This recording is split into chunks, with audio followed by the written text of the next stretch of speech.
जय हिंद दोस्तों, एक बार फिर से हमारा YouTube चैनल SRM एजुकेशन आप सभी को बहुत बहुत स्वागत है। आज हम लोग देखेंगे संयोजकता एवं रासायनिक बंध के बारे में देखते हैं। क्या देखेंगे?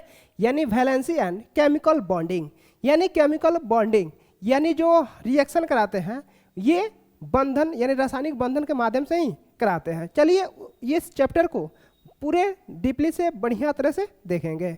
चलिए देख लेते हैं। सबसे पहले इसका इंडेक्स क्या क्या हमको पढ़ना है। सबसे पहले पढ़ेंगे तत्वों की संयोजकता। क्या है? तत्वों की संयोजकता। तत्वों की संयोजकता। उसके बाद पढ़ेंगे अष्टक पूर्ण करने की प्रक्रिया। उसके बाद देखेंगे उत्कृष्ट या आदर्श गैस की संयोजकता। उसके बाद देखेंगे संयोजी कोष एवं संयोजी इलेक्ट्रॉन के बारे में देखेंगे। उसके बाद देखेंगे रासायनिक बंधन के प्रकार। एक होते हैं अंतर आणुक बल या प्रबल बल, अंतर अणुक बल या दुर्बल बल। ठीक है।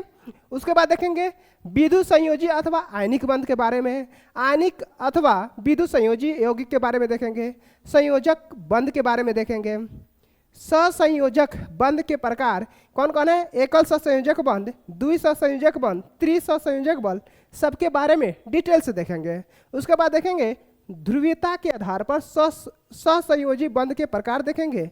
उसके बाद देखेंगे अष्टक पूर्ण करने की प्रक्रिया। क्या है?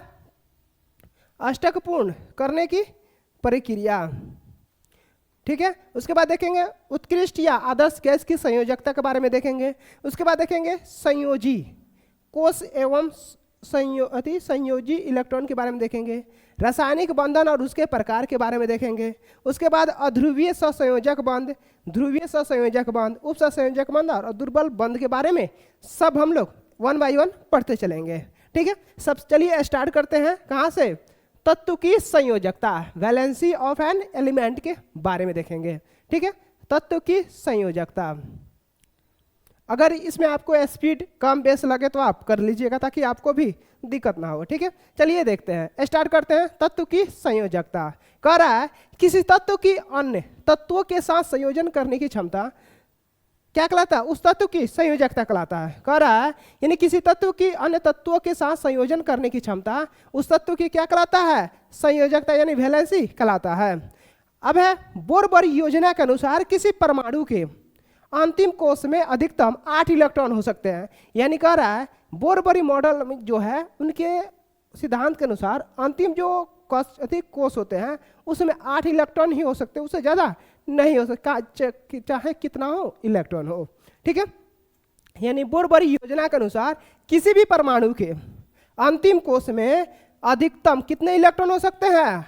8 इलेक्ट्रॉन हो सकते हैं। ठीक है। इसे उस परमाणु का अष्टक कहते हैं। इसे उस परमाणु का क्या बोलते हैं? अष्टक कहते हैं। क्या कहते हैं? अष्टक। अष्टक पूर्ण करने पर वह तत्व रासायनिक रूप से अस्थायी हो जाता है। यानी अष्टक जब पूर्ण कर लेता है वो क्या होता है? अस्थायी रूप मैंने धारण कर लेता है। यानी अष्टक पूर्ण जब कर लेता है तो वो तत्व क्या होता है? रासायनिक रूप से अस्थायी हो जाता है, यानी केमिकली स्टेबल हो जाता है। ठीक है। इसलिए प्रत्येक परमाणु अपना अष्टक पूरा करने के लिए प्रयत्नशील रहता है। यानी इसलिए प्रत्येक परमाणु अपना अष्टक पूर्ण करने के लिए क्या होता है? प्रयत्नशील रहता है। ठीक है। अब कह रहा है किसी तत्व के परमाणु द्वारा अपना अष्टक पूर्ण करने के लिए ग्रहण किए गए, त्याग दिए गए अथवा साझा किए गए इलेक्ट्रॉन की संख्या उस तत्व की संयोजकता कहलाती है। यानी क्या? यानी कोई भी इलेक्ट्रॉन या तो ग्रहण करे या तो त्याग दे या तो साझा कर ले तो वो क्या कहलाता है? वो संयोजकता कहलाती है, वैलेंसी कहलाती है। ठीक है। यानी ग्रहण कर ले, त्याग दे या तो किसी के साथ साझा कर ले, ठीक है, तो संयोजकता कहलाती है। तथा अष्टक पूरा करने में भाग लेने वाले इलेक्ट्रॉन को संयोजी इलेक्ट्रॉन कहते हैं। क्या कौन इलेक्ट्रॉन कहते हैं? संयोजी इलेक्ट्रॉन कहा जाता है। ठीक है। चलिए अब आगे देखते हैं। अब कह रहा है यदि किसी तत्व के परमाणु में संयोजी इलेक्ट्रॉन की संख्या 1, 2, 3 अथवा 4 हो। यानी कह रहा है यदि किसी तत्व के परमाणु में संयोजी इलेक्ट्रॉन की संख्या क्या हो? 1, 2, 3, 4 तक हो तो उस तत्व की संयोजकता उसके संयोजी इलेक्ट्रॉन की संख्या के बराबर 1, 2, 3, 4 हो सकती है। ठीक है, यानी कह रहा है अगर किसी तत्व के परमाणु में संयोजी इलेक्ट्रॉन की संख्या 1 2 3 4 हो तो उस तत्व की संयोजकता उसके संयोजी इलेक्ट्रॉन की संख्या कितना 1 2 3 4 अथवा मैंने एक यानी इलेक्ट्रॉन की संख्या के बराबर होती है। ठीक है, परंतु यदि परमाणु संयोजी इलेक्ट्रॉन की संख्या 5 6 7 8 हो तो उस तत्व की संयोजकता क्या हो जाएगी 3 2 1 0, यानी 3 2 1 0 अर्थात यानी 8 उस तत्व की संयोजी इलेक्ट्रॉन की संख्या होती है, यानी क्या होता है 3 2 1 अथवा 0 होती है। ठीक है, अब आते हैं किसी तत्व की संयोजकता की गणना। किसी तत्व की संयोजकता की गणना के बारे में देखेंगे। कह रहा यानी किसी तत्व की संयोजकता की गणना कह रहा है यदि संयोजी इलेक्ट्रॉन की संख्या 4 अथवा 4 से कम हो, यदि संयोजी इलेक्ट्रॉन की संख्या 4 अथवा 4 से कम हो तो संयोजकता बराबर होता है संयोजी इलेक्ट्रॉन की संख्या यानी 1 2 3 4। अगर कह रहा है यदि संयोजी इलेक्ट्रॉन की संख्या 4 से अधिक हो तो 8 संयोजी इलेक्ट्रॉन की संख्या 3 2 1 0 होगा, 3 2 1 0 होगा। ठीक है,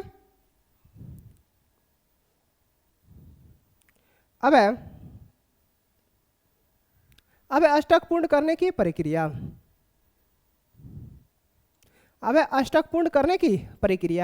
process of completion of the octet. ठीक है, यानी अष्टक पूर्ण करने की प्रक्रिया।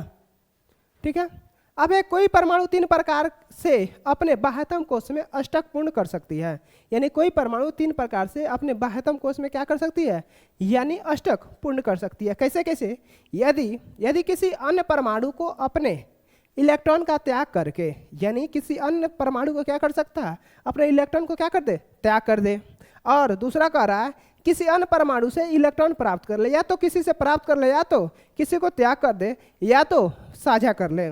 कह रहा है वही होता है यानी अष्टक पूर्ण करने की प्रक्रिया।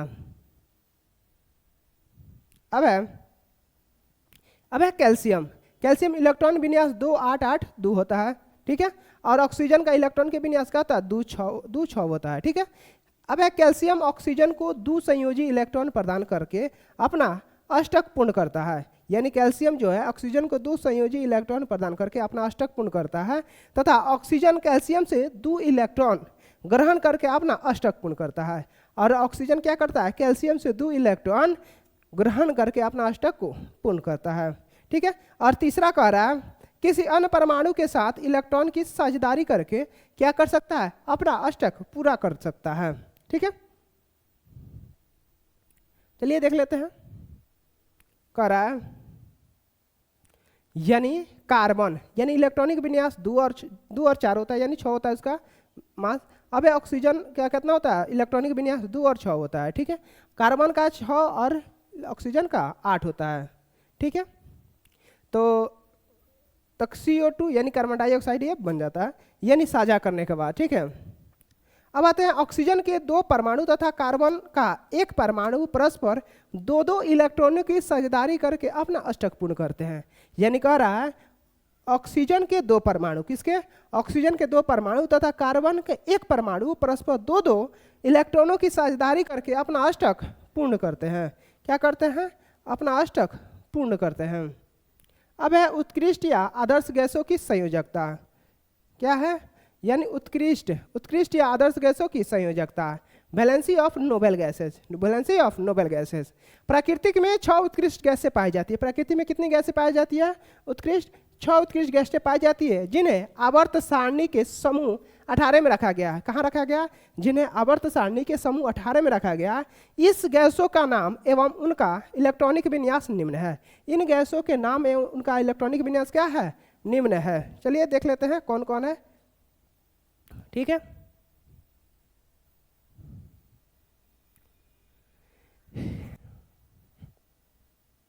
कर रहा है उत्कृष्ट गैस इलेक्ट्रॉनिक विन्यास और परमाणु संख्या। कर रहा है हीलियम का परमाणु संख्या कितना होता है 2 हाइड्रोजन हीलियम, यानी 2 को कितना होता है इलेक्ट्रॉनिक विन्यास 2 होता है। नियॉन का परमाणु क्रमांक कितना होता है परमाणु संख्या 10 होता है, जैसे 2 और 8 होता है 2 और 8 होता है। आर्गन का परमाणु संख्या कितना होता है 18। और इसका इलेक्ट्रॉनिक विन्यास 288 होता है, 288 होता है। ठीक है। क्रिप्टॉन, क्रिप्टॉन का परमाणु संख्या कितना होता है? 36, और इसका इलेक्ट्रॉनिक विन्यास कितना? 2888 होता है। जिनॉन, जिनॉन का कितना होता है परमाणु संख्या? 54, और इसका इलेक्ट्रॉनिक विन्यास 2888 होता है। रेडॉन, रेडॉन का इलेक्ट्रॉनिक विन्यास कितना होता है? ये इसका रेडॉन का 86 होता है, 2888 होता है। ठीक है, किसका? रेडॉन का। अब देखेंगे, कह रहा है यानी प्रत्येक उत्कृष्ट गैस के परमाणु का अंतिम कोश पूर्णतः भरा रहता है। यानी कह रहा है क्या हो रहा है? प्रत्येक उत्कृष्ट गैस के परमाणु का अंतिम जो कोश होता है क्या होता है? पूर्णतः भरा हुआ है। हीलियम को छोड़कर से सभी उत्कृष्ट गैसों के परमाणु की अंतिम कक्षा में 8 इलेक्ट्रॉन विद्यमान है। कितने इलेक्ट्रॉन विद्यमान है? 8 इलेक्ट्रॉन विद्यमान है। इसलिए ये गैसें अष्टक नियम का पालन करती है। यानी उत्कृष्ट गैसें जो होती है ये क्या करती है? अष्टक नियम को पालन करती है। ठीक है। चूंकि हीलियम के परमाणु में एक ही कक्षा होती है, चूंकि हीलियम के परमाणु में एक ही कक्षा होती है, इसलिए इलेक्ट्रॉन 2 इलेक्ट्रॉन के साथ वह भी पूर्ण होता है। यानी कहा जाता है हीलियम के कक्षा कितना होता है? 1 होता है, उसमें 2 इलेक्ट्रॉन होते हैं, तो इसके साथ वो क्या है? वो परिपूर्ण है। ठीक है। अब सभी उत्कृष्ट गैसों की अंतिम कक्षा पूर्ण होने के कारण इसकी संयोजकता शून्य होती है। यानी कह रहा है सभी उत्कृष्ट गैसें की अंतिम कक्षा पूर्ण होने के कारण उनकी संयोजकता क्या होती है? शून्य होती है। क्या होती है संयोजकता? वैलेंसी शून्य होती है। अब संयोजकता शून्य होने के कारण इन गैसों की अन्य तत्वों के साथ रासायनिक क्रियाशीलता भी अत्यंत कम होती है। यानी संयोजकता शून्य होने के कारण इन गैसों की अन्य तत्वों के साथ रासायनिक क्रियाशीलता भी अत्यंत कम होती है। अत्यंत क्या होती है? कम होती है। इसलिए उत्कृष्ट गैसों को अक्रिय गैस भी कहा जाता है। यानी उत्कृष्ट गैस को क्या कहा जाता है? अक्रिय गैस भी कहा जाता है। अब संयोजी कोष एवं संयोजी इलेक्ट्रॉन के बारे में जानेंगे। संयोजी कोष और संयोजी इलेक्ट्रॉन के बारे में। Valence shell and valence electrons, valence shell and valence electron, यानी प्रत्येक परमाणु का बाह्यतम कोष उसका संयोजी कोष कहलाता है। प्रत्येक परमाणु का बाह्यतम कोष उसका संयोजी कोष कहलाता है। यानी कह रहा है प्रत्येक परमाणु का बाह्यतम कोष उसका संयोजी कोष कहलाता है, तथा इस कोष में उपस्थित इलेक्ट्रॉन संयोजी इलेक्ट्रॉन कहलाता है। तथा इस कोष में उपस्थित जो इलेक्ट्रॉन होता है उसे क्या कहते हैं? संयोजी इलेक्ट्रॉन कहलाता है। अब विभिन्न तत्वों के इलेक्ट्रॉन के मध्य संयोजन की प्रक्रिया में यही इलेक्ट्रॉन भाग लेते हैं। कह रहा है विभिन्न तत्वों के इलेक्ट्रॉन जो होते हैं, विभिन्न तत्वों के इलेक्ट्रॉन के मध्य संयोजन की प्रक्रिया में यही इलेक्ट्रॉन भाग लेते हैं। ठीक है। अब किसी तत्व के संयोजन इलेक्ट्रॉन को लुईस प्रतीक के द्वारा प्रदर्शित किया जाता है। यानी किसी तत्व के संयोजी इलेक्ट्रॉन को लुईस प्रतीक के द्वारा प्रदर्शित किया जाता है। तत्व के प्रतीकात्मक वर्ण के चारों ओर संयोजी इलेक्ट्रॉन की संख्या के बराबर बिंदु लगाकर लुईस प्रतीक दर्शाया जाता है। क्या दर्शाया जाता है? लुईस प्रतीक दर्शाया जाता है। यानी कह रहा है किसी तत्व के संयोजी इलेक्ट्रॉन को लुईस प्रतीक, कौन है? लुईस प्रतीक के द्वारा प्रदर्शित किया जाता है। किसके द्वारा? लुईस प्रतीक के द्वारा प्रदर्शित किया जाता है। तत्व के प्रतीकात्मक वर्ण के चारों ओर संयोजी इलेक्ट्रॉन की संख्या के बारे में बिंदु लगाकर लुईस प्रतीक दर्शाया जाता है। क्या दर्शाया जाता है? लुईस प्रतीक दर्शाया जाता है। चलिए कैसे दर्शाया जाता है इसके बंधन के बारे में देख लेते हैं। अब रासायनिक बंधनों के प्रकार। रासायनिक बंधनों के प्रकार, टाइप्स ऑफ केमिकल बॉन्डिंग। क्या है? Types of chemical bonding. कह रहा है अंत अणुक बल अथवा प्रबल बंध। कह रहा है अंत अणुक बल अथवा प्रबल बंध, अंतर अणुक बल अथवा दुर्बल बल, अंतर अणुक बल अथवा दुर्बल बल। अंत अणुक बल जो होता है ये 3 प्रकार का होता है। विद्युत सहसंयोजी आयन, विद्युत संयोजी अथवा आयनिक बंध, विद्युत संयोजी अथवा क्या है? आयनिक बंध, और सहसंयोजी बंध, उप सहसंयोजी बंध, जिसे बोलते हैं इलेक्ट्रोवैलेंट और ionic bond covalent bond, coordinate bond. ठीक है, अब आते हैं दुर्बल बंध यानी हाइड्रोजन बंध और वांडर वाल्स बंध। कौन कौन? हाइड्रोजन बंध और वांडर वाल्स बल के बारे में पढ़ेंगे। चलिए अब आगे सबसे उससे पहले कोर इलेक्ट्रॉन के बारे में थोड़ा सा जान लेते हैं। कोर इलेक्ट्रॉन, ठीक है, किसी तत्व के परमाणु की आंतरिक कक्षाओं में उपस्थित इलेक्ट्रॉन उस तत्व का कोर इलेक्ट्रॉन कहलाता है। यानी किसी तत्व के परमाणु की आंतरिक कक्षा में उपस्थित इलेक्ट्रॉन उस तत्व की क्या कहता है? कोर इलेक्ट्रॉन कहलाता है। जैसे सोडियम एक परमाणु 11 इलेक्ट्रॉन होते हैं, यानी सोडियम के एक परमाणु में कितने इलेक्ट्रॉन होते हैं? 11 इलेक्ट्रॉन होते हैं, जिनका कक्षीय वितरण निम्न है। जैसे यानी कह रहा है सोडियम का 11 इलेक्ट्रॉन, इलेक्ट्रॉनिक विन्यास प्रथम कोष में 2 गो रहेगा, द्वितीय कोष में 8 गो रहेगा, अंतिम कोष में 1 गो रहेगा। ठीक है, क्या होगा? 2 8 1, यानी ये 2 और 8 जो है ये कोर इलेक्ट्रॉन कहलाते हैं। कौन क्या कहलाते हैं? 2 और 8 कोर इलेक्ट्रॉन। और अंतिम जो कोष होता है उसे संयोजी इलेक्ट्रॉन बोलते हैं। अंतिम कोष को क्या बोलते हैं? संयोजी इलेक्ट्रॉन बोलते हैं। ठीक है, अब आते हैं आगे। कुछ दिया है, कुछ तत्वों के लुईस प्रतीक देख लेते हैं। ठीक है, कुछ तत्वों के लुईस प्रतीक, देखिए लुईस प्रतीक कैसे दर्शाया जाता है देख लेते हैं। कह रहा है तत्व संयोजी इलेक्ट्रॉनों की संख्या लुईस प्रतीक। ठीक है, यानी कह रहा है तत्व संयोजी इलेक्ट्रॉन की संख्या लुईस प्रतीक। कह रहा है सोडियम में कितने इलेक्ट्रॉनों की संख्या होता है? 1, यानी अष्टक में 1 होता है। तो यानी यहाँ पे एक बूंदी यानी एक पॉइंट को दर्शाया जाता है। ठीक है, अब है मैग्नीशियम में इलेक्ट्रॉनों की संख्या 2 होता है, तो कोगो एगो इधर दर्शैले है, एगो इधर, यानी Mg में 2 इलेक्ट्रॉन होता है। अब है एल्युमिनियम में 3 होता है, डॉट डॉट डॉट, यानी 3 दर्शाया गया है।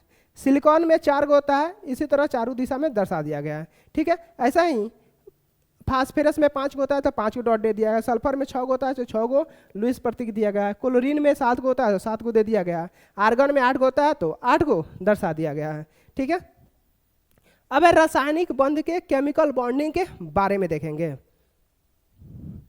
रासायनिक बंध, अब स्टार्ट करते हैं केमिकल बॉन्डिंग, यानी कोई भी रिएक्शन करने के लिए हमको बॉन्डिंग पूरी तरह से आना चाहिए, तभी हम बॉन्डिंग कर सकते हैं, संयोजकता मालूम होना चाहिए। ठीक है, प्राकृतिक में परमाणु स्वतंत्र रूप में नहीं पाए जाते हैं। प्राकृतिक में परमाणु क्या होते हैं? स्वतंत्र रूप में नहीं पाए जाते हैं, बल्कि वे अपने समान अथवा विभिन्न परमाणुओं के साथ संयुक्त अवस्था में पाए जाते हैं। यानी कह रहा है प्राकृतिक में जो परमाणु होते हैं स्वतंत्र रूप में नहीं पाए जाते हैं, बल्कि वे समान अथवा विभिन्न परमाणुओं के साथ संयुक्त अवस्था में पाए जाते हैं, जिन्हें हम लोग क्या कहते हैं? अणु, मॉलिक्यूल्स कहते हैं। यानी कह रहा है प्राकृतिक में जो परमाणु होते हैं स्वतंत्र रूप में नहीं पाए जाते हैं। प्राकृतिक में जो परमाणु होते हैं स्वतंत्र रूप में नहीं पाए जाते हैं, बल्कि वे अपने समान अथवा विभिन्न परमाणुओं के संयुक्त अवस्था, विभिन्न परमाणु में क्या बोलते हैं? संयुक्त, यानी इकट्ठे में पाए जाते हैं। उसे हम लोग क्या बोलते हैं? अणु या मॉलिक्यूल्स बोलते हैं। अणु या मॉलिक्यूल्स कहते हैं। अब है आयनों, अणुओं, रवों तथा यौगिकों का निर्माण के लिए परमाणुओं को परस्पर संयोग की प्रक्रिया रासायनिक बंधन कहलाती है। यानी कह रहा है आयनों, अणुओं, रवों तथा यौगिकों के निर्माण के लिए परमाणुओं के परस्पर संयोजन की प्रक्रिया क्या कहलाती है? रासायनिक बंधन कहलाती है। क्या कहलाती है? रासायनिक बंधन कहलाती है। अब है किसी अणु अथवा अणु समूह यानी यौगिक में उपस्थित परमाणुओं के मध्य कार्यरत वह आकर्षण बल जो उन्हें परस्पर जोड़े रखता है एवं एक विशिष्ट ज्यामितीय स्वरूप प्रदान करता है, रासायनिक बंध कहलाता है। क्या कहलाता है? रासायनिक बंध कहलाता है। यानी कह रहा है किसी अणु अथवा अणु समूह में यौगिक में उपस्थित परमाणुओं के मध्य कार्यरत वह आकर्षण बल जो उन्हें परस्पर जोड़े रखता है एवं एक विशिष्ट ज्यामितीय स्वरूप प्रदान करता है, रासायनिक बंध कहलाता है। क्या कहलाता है? रासायनिक बंध कहलाता है। रासायनिक बंधों को उनकी प्रकृति, बंधन, प्रक्रिया एवं शक्ति के आधार पर विभिन्न प्रकारों में विभाजित किया जाता है। यानी कह रहा है रासायनिक बंधों को उनकी प्राकृतिक, बंधन, प्रक्रिया एवं शक्ति के आधार पर विभिन्न प्रकारों में विभाजित किया जाता है, जो निम्नवत है। जो क्या है? निम्नवत है। ठीक है, अब है अंतः अणुक बल अथवा प्रबल बल के बारे में जानेंगे। क्या है? अंत अणुक बल अथवा प्रबल बल। ठीक है, यानी कह रहा है किसी अणु के भीतर उपस्थित परमाणुओं के मध्य लगने वाले आकर्षण बल को अंत अणुक बल अथवा प्रबल बल कहते हैं। यानी कह रहा है किसी अणु के भीतर उपस्थित परमाणुओं के मध्य लगने वाले आकर्षण बल अथवा अणुक बल अथवा प्रबल बंध कहलाता है। वे मुख्यतः 3 प्रकार के होते हैं। कितने प्रकार के होते हैं? 3 प्रकार के होते हैं, जिसे बोलते हैं आयनिक बंध,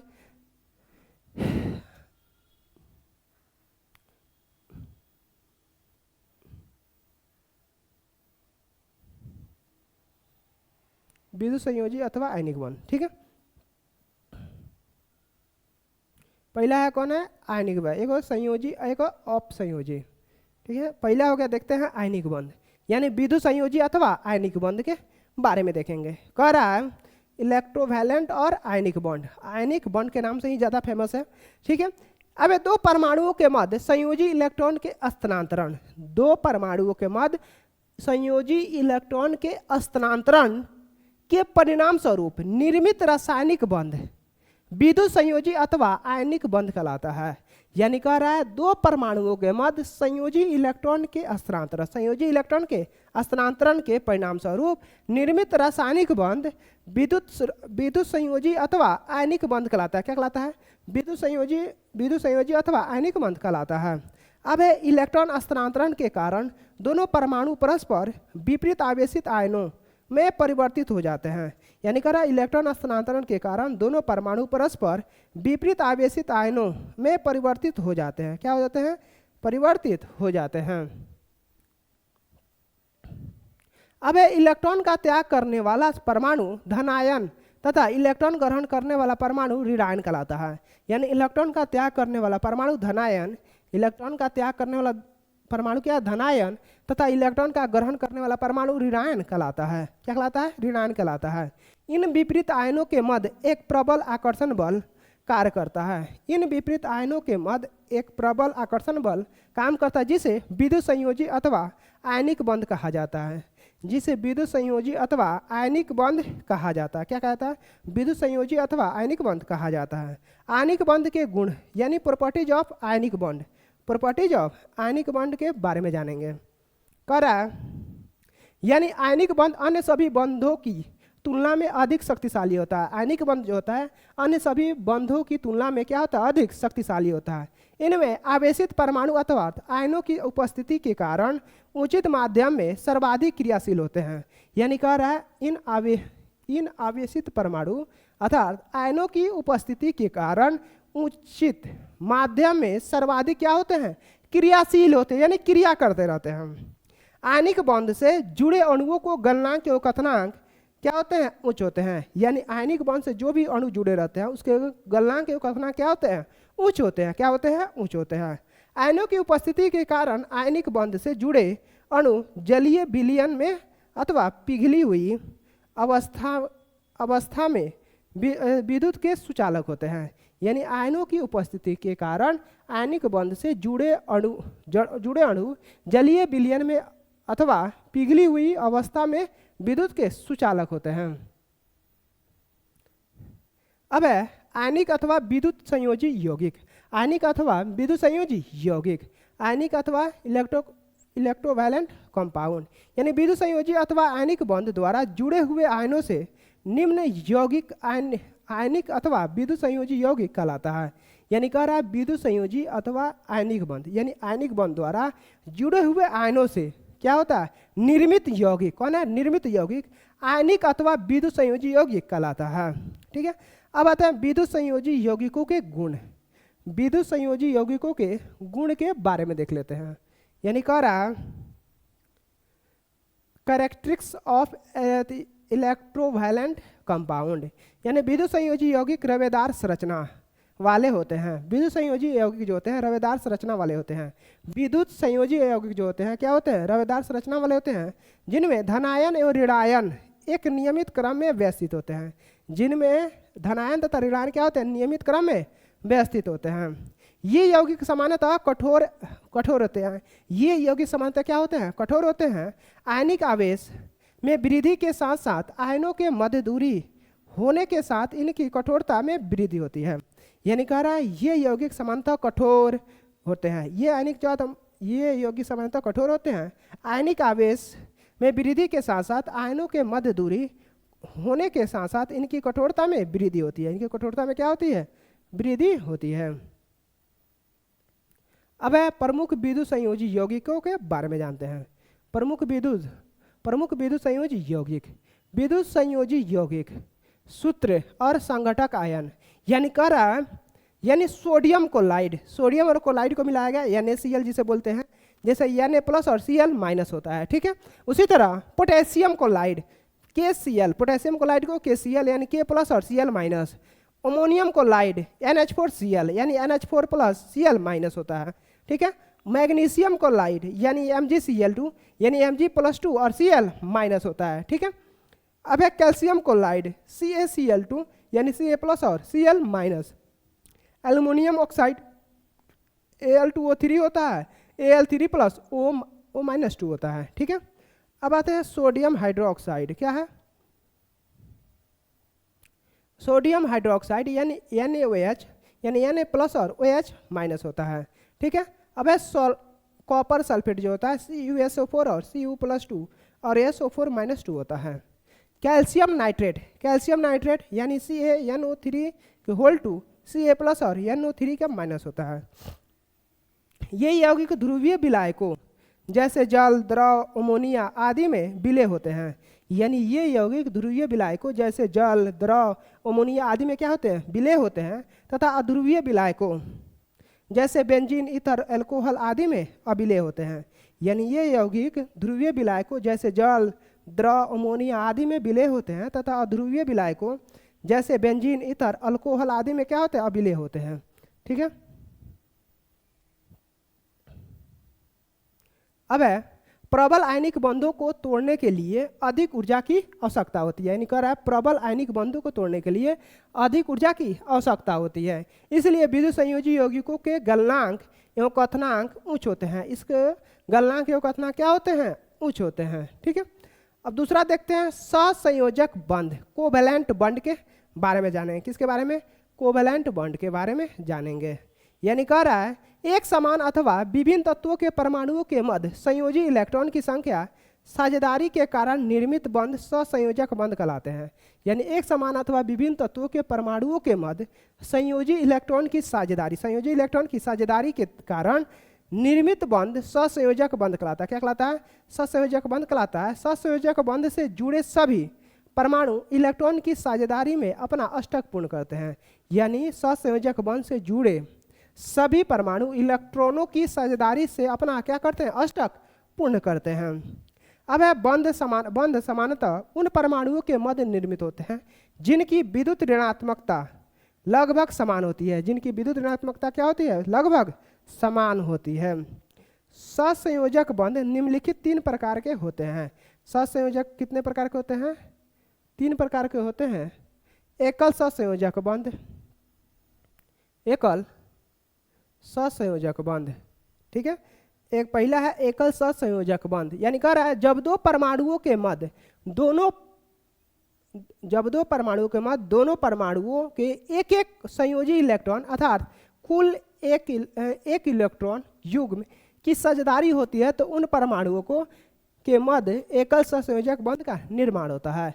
यानी कह रहा है यानी जब दो परमाणुओं के मध्य, ठीक है, जब दो परमाणुओं के मध्य दोनों परमाणुओं के एक एक संयोजी इलेक्ट्रॉन अर्थात कुल एक इलेक्ट्रॉन युग्म की साझेदारी होती है उन परमाणुओं क्या कहते हैं? एकल सहसंयोजक बंध का निर्माण होता है, यानी कहते हैं, ठीक है। उदाहरण है क्लोरीन के परमाणु में 7 संयोजी इलेक्ट्रॉन होते हैं। यानी क्लोरीन के परमाणु कितने इलेक्ट्रॉन होते हैं? 7 संयोजी इलेक्ट्रॉन होते हैं।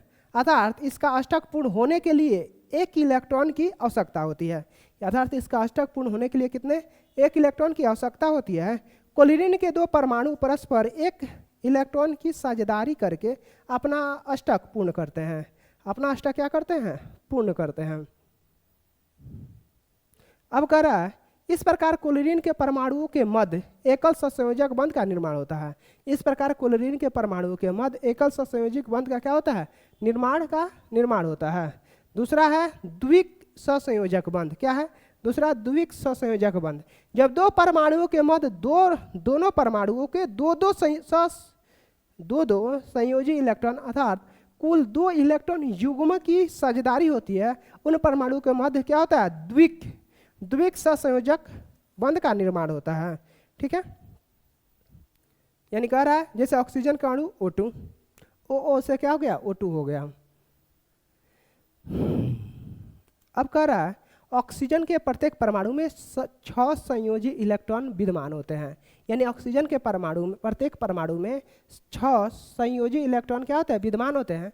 अर्थात इसका अष्टक पूर्ण करने के लिए 2 इलेक्ट्रॉन की आवश्यकता होती है, यानी इसका अष्टक पूर्ण करने के लिए क्या होता है, 2 इलेक्ट्रॉन की आवश्यकता होती है। ऑक्सीजन के 2 परमाणु परस्पर 2 इलेक्ट्रॉनों की साझेदारी करके अर्थात द्विक सहसंयोजक बंध बनाकर अपना अष्टक पूर्ण करते हैं। द्विक सहसंयोजक बंध बनाकर अपना क्या करते हैं, अष्टक पूर्ण करते हैं। क्या पूर्ण करते हैं, अष्टक को पूर्ण करते हैं। ठीक है, चलिए अब देखते हैं सहसंयोजक बंध के प्रकार। करा सहसंयोजक बंध के प्रकार, एकल सहसंयोजक बंध सिंगल कोवैलेंट बंध, द्विक सहसंयोजक बंध डबल कोवैलेंट बंध, यहाँ पे यानी क्लोरीन, यहाँ पे सिंगल ऑक्सीजन। ठीक है, 2 अणु हो गए, ऑक्सीजन के अणु 2 गो, यहाँ क्लोरीन का अणु Cl2। अब यहाँ त्रिक सहसंयोजक बंध, यानी कौन कौन है, नाइट्रोजन अणु Na, ठीक है, ट्रिपल बंध। अब है त्रिक सहसंयोजक बंध, यानी जब 2 परमाणुओं के मध्य दोनों परमाणुओं के 3 इलेक्ट्रॉन अर्थात कुल 3 इलेक्ट्रॉन युग्म की साझेदारी होती है, तो उन परमाणुओं के मध्य त्रिक सहसंयोजक बंध का निर्माण होता है। कितने बंध, त्रिक सहसंयोजक बंध का निर्माण होता है। देखिए यहाँ पर नाइट्रोजन में कौ गो बंध है, 3 गो है। यहाँ पे ऑक्सीजन में कौ गो बंध है, डबल बंध है। यहाँ पर क्लोरीन में कैसा बंध है, सिंगल बंध है। ठीक है, यानी तो उसे जैसे नाइट्रोजन के अणु होते हैं, ये त्रिक सहसंयोजक बंध कहलाता है। यानी जब 2 परमाणुओं के मध्य दोनों परमाणुओं के 3 इलेक्ट्रॉन अर्थात कुल 3 इलेक्ट्रॉन युग्मों की साझेदारी होती है, तो उन परमाणुओं के मध्य त्रिक सहसंयोजक बंध का निर्माण होता है। किसका निर्माण होता है, त्रिक सहसंयोजक बंध का निर्माण होता है, जिसे हम लोग नाइट्रोजन अणु कहते हैं। क्या कहते हैं, नाइट्रोजन अणु कहते हैं। अब देखेंगे यहाँ पे दिया हुआ है नाइट्रोजन के अणु के एग्जाम्पल। यहाँ पे कितने बॉन्ड हो रहे हैं, 3 बॉन्ड। यहाँ पे कितने बॉन्ड हो रहा है, 3 बॉन्ड, नाइट्रोजन अणु के N2। ठीक है, चलिए आगे देखते हैं। कह रहा है नाइट्रोजन, यानी नाइट्रोजन के प्रत्येक परमाणु में 5 संयोजी इलेक्ट्रॉन होते हैं। यानी कह रहा है नाइट्रोजन के प्रत्येक परमाणु में 5 संयोजी इलेक्ट्रॉन होते हैं, इसलिए इसे अष्टक पूर्ण करने हेतु 3 इलेक्ट्रॉनों की आवश्यकता होती है। कितने इलेक्ट्रॉनों की आवश्यकता होती है, 3 इलेक्ट्रॉनों की आवश्यकता होती है। नाइट्रोजन के 2 परमाणु परस्पर 3 इलेक्ट्रॉनों की साझेदारी करके अर्थात त्रिक सहसंयोजक बंध का बनाकर अष्टक पूर्ण करते हैं। क्या करते हैं, यानी त्रिक सहसंयोजक बंध बनाकर अपना अष्टक पूर्ण करते हैं। ठीक है, अब है सहसंयोजक यौगिक। क्या है, सहसंयोजक यौगिक यानी कोवैलेंट कंपाउंड। सहसंयोजक बंध द्वारा जुड़े हुए परमाणुओं से निर्मित यौगिक सहसंयोजक बंध कहलाता है। यानी सहसंयोजक था, पहला था आयनिक बंध, दूसरा था संयोजक बंध और तीसरा था सहसंयोजक बंध। तो वही सहसंयोजक बंध देख रहे हैं, यानी कह रहा है सहसंयोजक बंध द्वारा जुड़े हुए परमाणुओं से निर्मित यौगिक सहसंयोजक बंध यौगिक कहलाते हैं। उदाहरण है जल एवं मीथेन। ठीक है, जैसे जल H2O, ऑक्सीजन के एक परमाणु में हाइड्रोजन के 2 परमाणुओं के मध्य एकल सहसंयोजक बंध जुड़ा होता है। जैसे पे हाइड्रोजन। ठीक है, एकल जुड़ा रहता है।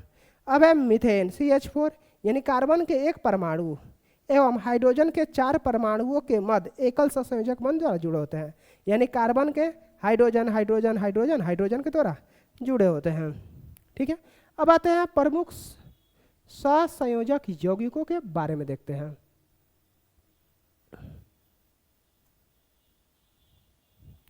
प्रमुख सहसंयोजक यौगिक रासायनिक सूत्र, कार्बन डाइऑक्साइड CO2, यानी CO2, यानी जल H2O, जल क्या है H2O, अमोनिया यानी NH3, अमोनिया क्या है NH3, मीथेन CH4, मीथेन क्या है, गैस है CH4, ethylene C2H2H4, acetylene C2H2, carbon tetrachloride CCl4, carbon tetrachloride CCl4। ठीक है, अगला है हाइड्रोजन सल्फाइड यानी H2S, सल्फर डाइऑक्साइड यानी SO2। ये थे सहसंयोजक बंध के हमारा एग्जाम्पल। अब देखते हैं सहसंयोजक यौगिकों के गुण। सहसंयोजक यौगिकों के गुण यानी कैरेक्टरिस्टिक्स ऑफ कोवैलेंट कंपाउंड के गुणों के बारे में देखेंगे।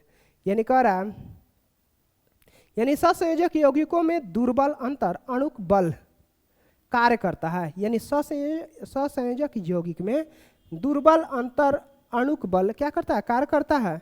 इसलिए यह सामान्य ताप पर द्रव अवस्था में और गैसीय अवस्था में पाए जाते हैं। यानी समान ताप पर द्रव अथवा गैसीय अवस्था में पाए जाते हैं। परंतु यूरिया एवं चीनी आदि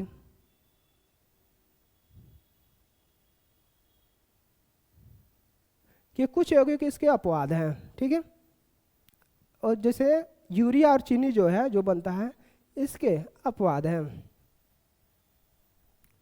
अब इसके अपवाद है जो केवल ठोस अवस्था में पाए जाते हैं। किस अवस्था में, ठोस अवस्था में पाए जाते हैं। इन यौगिकों के गलनांक एवं कथनांक निम्न होते हैं। इनके गलनांक एवं कथनांक क्या होते हैं, निम्न होते हैं। ठीक है, अभी ये यौगिक ध्रुवीय विलायकों जल, इथेनॉल, एसीटोन आदि में अभिलेय होते हैं। ये यौगिक ध्रुवीय विलायकों जल, इथेनॉल, एसीटोन आदि में क्या होते हैं, अभिलेय होते हैं। जबकि अध्रुवीय विलायकों बेंजीन, हेक्सॉन में विलेय होते हैं। हेक्सॉन में क्या होते हैं, विलेय होते हैं। परंतु कुछ संयोजी यौगिक इसके अपवाद है। परंतु कुछ संयोजी यौगिक इसके क्या हैं, अपवाद हैं। जैसे चीनी, जल ध्रुवीय विलायक में विलेय है। चीनी, जल ध्रुवीय विलायक में क्या है, विलेय है। अब सहसंयोजक यौगिक द्रव अवस्था में विद्युत के कुचालक होते हैं। सहसंयोजक यौगिक द्रव अवस्था में विद्युत के क्या होते हैं, कुचालक होते हैं। परंतु हाइड्रोक्लोरिक अम्ल एवं अमोनियम क्लोराइड NH3 जलीय विलयन में विद्युत के क्या होते हैं, सुचालक होते हैं। विद्युत के क्या होते हैं, सुचालक होते हैं। क्योंकि इनमें आयन पाए जाते हैं। इसमें क्यों क्या पाए जाते हैं, आयन पाए जाते हैं। अब ध्रुवीयता के आधार पर सहसंयोजी बंध के प्रकार। ध्रुवीयता के आधार पर सहसंयोजी बंध के प्रकार यानी type of covalent bond on the basis of polarity. यानी सहसंयोजी बंध से जुड़े परमाणुओं में दो प्रकार की स्थिति पाई जाती है। सहसंयोजी बंध से जुड़े परमाणुओं में दो प्रकार की स्थिति पाई जाती है। अष्टक पूर्ण करने के लिए साझा किए गए इलेक्ट्रॉन या तो दोनों परमाणुओं के ठीक मध्य में स्थित होते हैं या किसी एक परमाणु के अधिक निकट स्थित होते हैं। ठीक है, अब आते हैं सहसंयोजी बंध। क्या है, सहसंयोजी बंध। ठीक है, ये दो प्रकार का होता है, अध्रुवीय सहसंयोजी बंध और ध्रुवीय सहसंयोजी बंध। यानी नॉन पोलर कोवैलेंट बॉन्ड और पोलर कोवैलेंट बॉन्ड। ठीक है, अध्रुवीय सहसंयोजी बंध के बारे में जानते हैं। अध्रुवीय सहसंयोजी बंध के बारे में कह रहा है, यानी जब साझा किए गए इलेक्ट्रॉन, यानी अध्रुवीय सहसंयोजी बंध जो है जब साझा किए गए इलेक्ट्रॉन दोनों परमाणुओं के ठीक मध्य में स्थित होते हैं, दोनों परमाणुओं के ठीक मध्य में स्थित होते हैं, तो अध्रुवीय सहसंयोजक बंध का निर्माण होता है। अध्रुवीय सहसंयोजक बंध का निर्माण होता है। इस स्थिति में दोनों परमाणुओं की विद्युत ऋणात्मकता समान होती है। इस स्थिति में दोनों परमाणुओं की विद्युत ऋणात्मकता समान होती है। इसलिए साझा किए गए इलेक्ट्रॉनों पर समान आकर्षण बल कार्य करता है। इसलिए साझा किए गए दोनों इलेक्ट्रॉनों पर समान आकर्षण बल क्या करता है, कार्य करता है। उदाहरण है hydrogen H2, carbon dioxide CO2, carbon dioxide CO2, methane CH4 आदि, मीथेन CH4। अब ध्रुवीय सहसंयोजक बंध। ध्रुवीय सहसंयोजक बंध यानी उच्च विद्युत ऋणात्मकता वाले परमाणु साझा किए गए इलेक्ट्रॉनों पर उच्च आकर्षण बल लगाते हैं। यानी कह रहा है उच्च विद्युत ऋणात्मकता वाले परमाणु साझा किए गए इलेक्ट्रॉनों पर उच्च आकर्षण बल लगाते हैं, जिससे सहसंयोजी बंध में असमान साझेदारी उत्पन्न होती है। क्या होती है, असमान साझेदारी उत्पन्न होती है। अब और इलेक्ट्रॉन आंशिक ऋणावेशित उच्चतर विद्युत ऋणात्मकता वाले परमाणु की ओर विस्थापित होती है। यानी कह रहा है उच्च विद्युत ऋणात्मकता वाले परमाणु की ओर विस्थापित हो जाते हैं। इस विस्थापन से सहसंयोजी बंध में एक विद्युत द्विध्रुवीय का निर्माण हो जाता है। इस प्रकार का बंध ध्रुवीय सहसंयोजी बंध कहलाता है। ध्रुवीय सहसंयोजी बंध कहलाता है।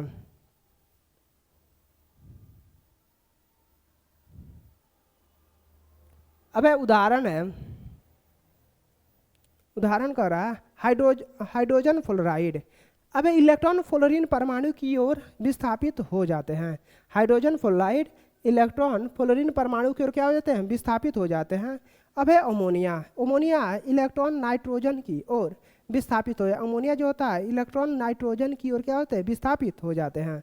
यानी कह रहा उदाहरण हाइड्रोजन फ्लोराइड इलेक्ट्रॉन फ्लोरीन परमाणु की ओर क्या होते हैं? विस्थापित हो जाते हैं NH3, और इलेक्ट्रॉन नाइट्रोजन की ओर क्या होते हैं? विस्थापित। नाइट्रोजन की ओर क्या होते हैं? विस्थापित हो जाते हैं। अब है तीसरा है उपसंयोजक बंध। उपसंयोजक बंध तीसरा है उपसंयोजक बंध। कोऑर्डिनेट बंध क्या है? कोऑर्डिनेट बंध यानी जब दो परमाणुओं के मध्य साझा किया गया इलेक्ट्रॉन युग्म केवल एक ही परमाणु से प्राप्त किया जाए तो इस दशा में उपसंयोजक बंध का निर्माण होता है। यानी कह रहा है जब दो परमाणुओं के मध्य साझा किया गया इलेक्ट्रॉन युग्म केवल एक ही परमाणु से प्राप्त किया जाए तो इस दशा में उपसंयोजक बंध का निर्माण होता है। किसका बंध होता है? उपसंयोजक बंध का निर्माण होता है। उपसंयोजक बंध को एक तीर के द्वारा प्रदर्शित किया जाता है। उपसंयोजक बंध को एक तीर के द्वारा क्या किया जाता है? प्रदर्शित किया जाता है, जिसमें तीर का पश्च भाग इलेक्ट्रॉन दाता परमाणु तथा अग्रभाग इलेक्ट्रॉन ग्राही परमाणु को और होता है।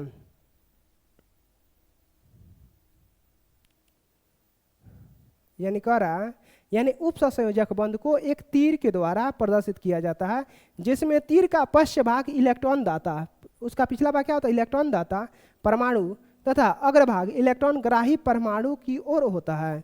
उदाहरण है अमोनियम क्लोराइड NH4Cl। क्या है? NH4Cl। यानी कह रहा अमोनियम क्लोराइड यानी कह रहा NH4Cl। ठीक है, यहाँ पे दिखाया जा रहा है ये और ये। ठीक है, NH4Cl यानी नाइट्रोजन एवं हाइड्रोजन के मध्य साझा किए गए दोनों इलेक्ट्रॉन नाइट्रोजन के परमाणु के हैं। किसके हैं? इलेक्ट्रॉन जो है नाइट्रोजन परमाणु के हैं। यहाँ पे अमोनिया हो गया NH3, हाइड्रोजन क्लोराइड हो गया।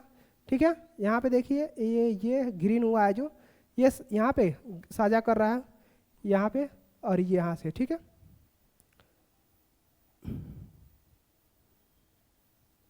अब कह रहा है अमोनियम क्लोराइड यानी NH4Cl तथा अमोनियम ब्रोमाइड NH4Br में विद्युत संयोजी सहसंयोजक एवं उपसंयोजक तीनों प्रकार के बंध पाए जाते हैं। यानी अमोनियम क्लोराइड NH4Cl तथा अमोनियम ब्रोमाइड NH4Br में विद्युत संयोजी सहसंयोजक एवं उपसंयोजक तीनों प्रकार के बंध पाए जाते हैं। अब है carbon monoxide CO, ozone O3 तथा नाइट्रिक अम्ल HNO3 में सहसंयोजक तथा उपसंयोजक दोनों प्रकार के बंध पाए जाते हैं। संयोजक तथा उपसंयोजक बंध पाए जाते हैं। ठीक है, अब आते हैं दुर्बल बंध, वीक बंध। वीक बंध यानी वीक बॉन्ड्स यानी विभिन्न अणुओं परमाणुओं तथा आयनों के मध्य कार्यरत वे आकर्षण बल जिन्हें समाप्त करने के लिए कम ऊर्जा की आवश्यकता होती है। यानी कह रहा है विभिन्न अणुओं परमाणु एवं आयनों के मध्य कार्यरत वे आकर्षण बल जिन्हें समाप्त करने के लिए कम ऊर्जा की आवश्यकता होती है दुर्बल बंध कहलाते हैं। क्या कहलाता है?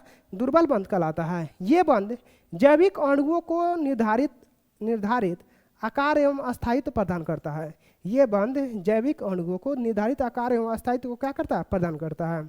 हाइड्रोजन बंध एवं वान डर वाल्स बंध दुर्बल बंध के प्रमुख उदाहरण है। यानी कह रहा है हाइड्रोजन बंध और वान डर वाल्स जो है दुर्बल बल के क्या है? उदाहरण के प्रमुख उदाहरण है। ठीक है, अब आते हैं हाइड्रोजन बॉन्ड के बारे में जान लेते हैं। कह रहा है यानी हाइड्रोजन बॉन्ड। ठीक है, यानी किसी अणु के हाइड्रोजन परमाणु तथा उसकी अणु अथवा किसी अन्य अणु के विद्युत ऋणात्मक परमाणु के मध्य कार्यरत आकर्षण बल हाइड्रोजन बंध कहलाता है। यानी कह रहा है किसी अन्य परमाणु के विद्युत ऋणात्मक परमाणु के मध्य कार्यरत आकर्षण बल हाइड्रोजन बंध है, बंध कहते हैं। यह दो प्रकार के होता है। कितने प्रकार के? दो प्रकार के होता है। जैसे H2O, जैसे हाइड्रोजन बंध है यहाँ पे। पहला अंतर आणविक हाइड्रोजन बंध। पहला कौन है? अंतर आणविक हाइड्रोजन बंध। पहला कौन है? अंतर आणविक हाइड्रोजन बंध, इंटरमोलिक्यूलर हाइड्रोजन बंध। यानी जब यह बंध दो अथवा दो से अधिक भिन्न अणुओं के परमाणुओं के मध्य निर्मित होता है तो इसे अंतर आणविक हाइड्रोजन बंध कहते हैं। यानी जब यह बंध दो अथवा दो से अधिक विभिन्न अणुओं के परमाणुओं के मध्य निर्मित होता है तो इसे अंतर आणविक हाइड्रोजन बंध कहते हैं। उदाहरण है जल H2O, ammonia NH3, hydrogen peroxide H2O2 आदि होता है। ठीक है। दूसरा अब आते हैं अंतर अणुक हाइड्रोजन बंध। क्या है? अंतर अणुक हाइड्रोजन बंध, इंटरमोलिक्यूलर हाइड्रोजन बंध। जब हाइड्रोजन बंध एक ही अणु के विभिन्न परमाणुओं के मध्य निर्मित होते हैं तो इसे अंतर आणविक हाइड्रोजन बंध कहा जाता है। यानी कह रहा है जब हाइड्रोजन बंध एक ही अणु के विभिन्न परमाणुओं के मध्य निर्मित होता है तो इसे अंतर आणविक हाइड्रोजन बंध कहते हैं। ठीक है। उदाहरण है DNA, RNA, प्रोटीन आदि। ठीक है। वांडर वाल्स बल, यानी वांडर वाल्स बल के बारे में चलिए देख लेते हैं। कह रहा है वांडर वाल्स बल यानी किसी यौगिक के अणुओं के मध्य पाया जाता है। यानी वांडर वाल्स बल जो होता है किसी यौगिक के अणुओं के मध्य पाया जाता है। यह बल विद्युत संयोजी, सहसंयोजी अथवा उप सहसंयोजी बंधों से भिन्न होता है। यह जो होता है यह बल विद्युत संयोजी, सहसंयोजी अथवा उप सहसंयोजी बंधों से होता है। वंडर वाल्स बल निम्नलिखित प्रकार के हो सकते हैं। वंडर वाल जो बल होते हैं निम्न प्रकार के हो सकते हैं। पहला है अस्थायी द्विध्रुवीय बल। अस्थायी द्विध्रुवीय बल यानी ये बल दो ध्रुवीय अणुओं के मध्य सक्रिय होता है। अस्थायी द्विध्रुवीय बल जो होता है ये बल दो ध्रुवीय अणुओं के मध्य सक्रिय होता है जिनके मध्य संयोजी इलेक्ट्रॉनों की असमान साझेदारी होती है। क्या होती है? असमान साझेदारी होती है। अब है प्रकीर्णन बल अथवा लंदन बल। प्रकीर्णन बल अथवा लंदन बल यानी यह सबसे दुर्बल अंतर आणविक बल है। यानी लंदन बल यानी प्रकीर्णन बल अथवा लंदन बल यानी कह रहा है यह सबसे दुर्बल अंतर आणविक बल है जो अस्थायी होता है। कि जो क्या होता है? अस्थायी होता है। यह तब उत्पन्न होता है जब दो परमाणु परस्पर अस्थायी द्विध्रुवीय में परिवर्तित हो जाते हैं। अस्थायी द्विध्रुवीय में क्या हो जाते हैं? परिवर्तित हो जाते हैं। ठीक है। चलिए अब महत्वपूर्ण कुछ प्रश्न है उसको देख लेते हैं। सबसे पहला क्वेश्चन कह रहा है यानी किसी तत्व की अन्य तत्वों के साथ संयोजन करने की क्षमता क्या कहलाती है? तत्वों की संयोजकता कहलाती है। यानी किसी तत्व की संयोजक अन्य तत्वों के साथ संयोजन करने की क्या कहलाता है? यानी तत्वों की संयोजकता कहलाता है। अब दूसरा क्वेश्चन कर रहा है उत्कृष्ट गैसों की संयोजकता कितनी होती है? यानी उत्कृष्ट गैस यानी अष्टक जब पूर्ण हो जाता है तो उसकी संयोजकता क्या हो जाती है? शून्य हो जाती है। क्या हो जाती है? शून्य हो जाती है। ऑप्शन नंबर ए होगा। ठीक है। चलिए अगला क्वेश्चन देखते हैं। अब किसी तत्व की संयोजकता की गणना की जाती है। ऑप्शन नंबर ए है परमाणु के बाह्यतम कोश में स्थित इलेक्ट्रॉन की संख्या के आधार पर। यानी कह रहा किसी तत्व की संयोजकता की गणना किसके द्वारा की जाती है? यानी परमाणु के बाह्यतम कोश में स्थित इलेक्ट्रॉन की संख्या के आधार पर किया जाता है। ठीक है। अब अगला क्वेश्चन कह रहा है, अगला क्वेश्चन है 4 नंबर। यानी कह रहा है किसमें विद्युत संयोजी, सहसंयोजी एवं उप सहसंयोजी तीनों बंध पाए जाते हैं? किसमें पाए जाते हैं? अमोनियम क्लोराइड में पाए जाते हैं। यानी कह रहा है किसमें विद्युत संयोजी, सहसंयोजी एवं उप सहसंयोजी बंध पाए जाते हैं? किसमें पाए जाते हैं? अमोनियम क्लोराइड में। किसमें पाया जाता है? अमोनियम क्लोराइड में। अब अगला क्वेश्चन है 5वां नंबर। कोई परमाणु अपना अष्टक किस प्रकार पूर्ण कर सकता है? ठीक है। यानी कह रहा है पहला ऑप्शन कह रहा है यानी किसी अन्य परमाणु से इलेक्ट्रॉन ग्रहण करके। यानी अष्टक पूर्ण करने के लिए किसी से आप ले सकते हैं, किसी को दे सकते हैं या तो किसी के साथ साझा कर सकते हैं। ठीक है। यानी क्या कर रहा है? इलेक्ट्रॉन ग्रहण करके, इलेक्ट्रॉन को त्याग करके या तो इलेक्ट्रॉन को साझेदारी करके हम क्या कर सकते हैं? यानी कोई भी परमाणु अपना अष्टक पूरा कर सकता है। इसलिए ऑप्शन नंबर डी होगा उपयुक्त सभी विधियों से। ठीक है। अब अगला क्वेश्चन देखते हैं। कह रहा वह कौन सी उत्कृष्ट गैस है जिसमें परमाणु की अंतिम कक्षा में अष्टक पूरा न होते हुए भी उसकी संयोजकता शून्य होती है। किसका है? हीलियम। क्योंकि हाइड्रोजन के बाद हीलियम होता है, उसका एक कोष होता है जिसमें 2 इलेक्ट्रॉन होता है। जब 2 इलेक्ट्रॉन होता है, ठीक है, यानी दोनों इलेक्ट्रॉन क्या होता है? फुल होता है। यहाँ पे अष्टक तो जैबे नहीं, अगला कोष जैबे नहीं करता है, इसलिए ये अष्टक पूर्ण न करते हुए भी क्या है? ये अक्रिय गैस है। और ये क्या है? हमारा अंतिम कक्षा पूरा ये अष्टक को यानी ना होते हुए भी उसकी संयोजकता शून्य होती है। इसकी संयोजकता क्या होती है? शून्य होती है। ठीक है, अब आते हैं अगला क्वेश्चन। कह रहा है अणुओं अथवा परमाणुओं के मध्य आरोपित वह आकर्षण बल जो उन्हें एक निश्चित ज्यामितीय स्वरूप में बांधे रखता है क्या कहलाता है? रासायनिक बंध कहलाता है। यानी अणुओं अथवा परमाणुओं के मध्य आरोपित वह आकर्षण बल जो उन्हें एक निश्चित ज्यामितीय स्वरूप में बांधे रखता है क्या कहलाता है? रासायनिक बंध कहलाता है। क्या कहलाता है? रासायनिक बंध कहलाता है। ठीक है, अब अगला क्वेश्चन है, अगला क्वेश्चन है 8 नंबर। कह रहा है यानी किन यौगिकों में सहसंयोजक तथा उपसहसंयोजक दोनों प्रकार के बंध उपस्थित होते हैं? किसमें होते हैं? यानी कार्बन मोनोऑक्साइड में, ओजोन में, नाइट्रिक अम्ल में, यानी तीनों में क्या होते हैं? यानी सहसंयोजक और उपसहसंयोजक दोनों यौगिक प्राप्त होते हैं। ठीक है, अगला क्वेश्चन देखते हैं। ऑप्शन नंबर डी इसका डी हो जाएगा। अब अगला देखते हैं 9 नंबर क्वेश्चन कर रहा है यानी किसी रासायनिक बंध को आयनिक बंध भी कह सकते हैं। कब? विद्युत संयोजी को। आयनिक देखिए, विद्युत संयोजी को हम क्या कह सकते हैं? आयनिक बंध भी कह सकते हैं। उसका दूसरा नाम है आयनिक बंध। ठीक है, अब है अगला क्वेश्चन है 10 नंबर। कह रहा है विद्युत संयोजी यौगिक के विषय में सत्य कथन को पहचानिए। ऑप्शन नंबर ए कह रहा है ये रावदार संरचना वाले एक कठोर होते हैं। हाँ सही है, यानी विद्युत संयोजी यौगिक के विषय में सत्य कथन है, ये रावदार संरचना वाले कठोर होते हैं। बी कह रहा है इनका गलनांक एवं कथनांक उच्च होता है, ये भी सही है। ऑप्शन नंबर सी कह रहा है जल में विलय तथा विलय परंतु बेंजीन में अविलय होता है। जल में विलय तथा बेंजीन में क्या होता है? बेंजीन में अविलय होता है। तो ऑप्शन डी होगा, यानी तीनों ऑप्शन सही है। ठीक है, अब 11 नंबर क्वेश्चन देखते हैं। कह रहा है निम्नलिखित में से किस में हाइड्रोजन बंध पाए जाते हैं? किस में पाए जाते हैं? जल में हाइड्रोजन, डीएनए में पाया जाता है, प्रोटीन पाया जाता है, इसलिए उपयुक्त सभी होगा। ठीक है, यानी जल, डीएनए और प्रोटीन तीनों में हाइड्रोजन बंध पाया जाता है, इसलिए सभी आंसर सही है। अगला क्वेश्चन है यानी किस यौगिक के अणुओं के मध्य हाइड्रोजन बंध नहीं पाया जाता? Hydrogen chloride. किसमें? इसमें क्या नहीं पाया जाता है? यानी हाइड्रोजन बंध नहीं पाया जाता है। ठीक है, अब अगला क्वेश्चन देख रहे हैं यानी किन यौगिकों में आयनिक तथा सहसंयोजक दोनों प्रकार के बंध उपस्थित होते हैं?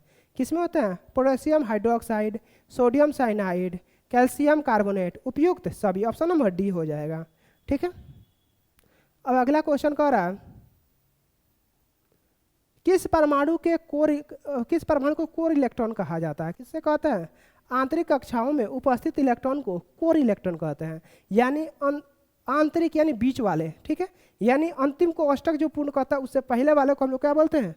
यानी कोर। आंतरिक कक्षाओं में उपस्थित इलेक्ट्रॉन को कोर इलेक्ट्रॉन कहते हैं। ठीक है, यहाँ पे हमारा चैप्टर समाप्त हुआ। अगला चैप्टर है रासायनिक अभिक्रिया, केमिकल रिएक्शन, जो कि अगला वीडियो में देखेंगे। Thank you for watching. Like share and subscribe.